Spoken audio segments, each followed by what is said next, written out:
হরে কৃষ্ণ। খাওয়া দাওয়া করলাম, ডিনার হয়ে গেল, সব ঘর দুয়ার গোছানো হয়ে গেল। এবার তোমাদের সঙ্গে আমি একটু কথা বলছি। আসলে আমার বয়স হয়তো বলা হয়েছে কিনা জানি না, আমার 58-এ জন্ম, এখন বোধহয় 68+ হলো, 67+ বা 68+ এরকম হলো। তা তোমাদের আমার বন্ধুদের হয়তো মনে হবে যে আমি এতদিনে কেন ইউটিউব করতে এলাম। ইউটিউব করতে এলাম মানে আজ থেকে 5-7 বছর আগে আমাকে একজন ইন্সপায়ার করেছিল ট্রেনে আস্তে আস্তে। তার কথা শুনে আমি ঠিকঠাক করতে পারিনি। তারপরে আমার 22 সালে একটু আমার নাতি একটু দেখিয়ে দিয়েছিল, দিয়ে একটু করেছিলাম, কিন্তু ঠিকঠাক করতে পারিনি বলে বন্ধ করে দিয়েছিলাম। দিয়ে তারপরে আবার আমি এই জুলাই মাসে 22 তারিখ থেকে আবার শুরু করেছি। দিয়ে নিজে ঘষতে ঘষতে যে চকচক করে, সেই ঘষতে ঘষতে মানে মোটামুটি শিখেছি। সেই শেখাতেই আমি এখন যেটুকু পারছি তোমাদের এগুলো ফলো করছি।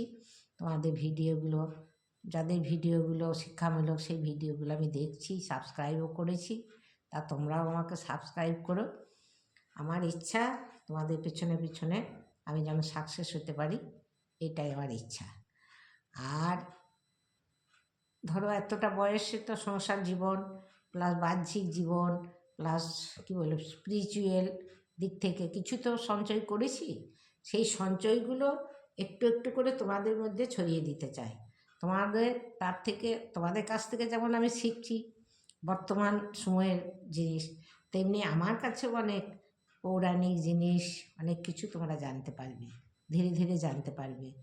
তা আমি কবিতা লিখতাম, আমি গান করতে ভালোবাসি, গান শুনতে ভালোবাসি। সকাল থেকে টিভিতে গান শুনি, মানে পুরনো দিনের গান, রবীন্দ্রসঙ্গীত। যেহেতু রবীন্দ্রনাথের কাছে বাস করছি, রবীন্দ্রসঙ্গীত। আর আমার বাবা ছিলেন রবীন্দ্রসঙ্গীতের টিচার, উনি আমাদেরকে ছোটোবেলা থেকে গান শিখিয়েছিলেন।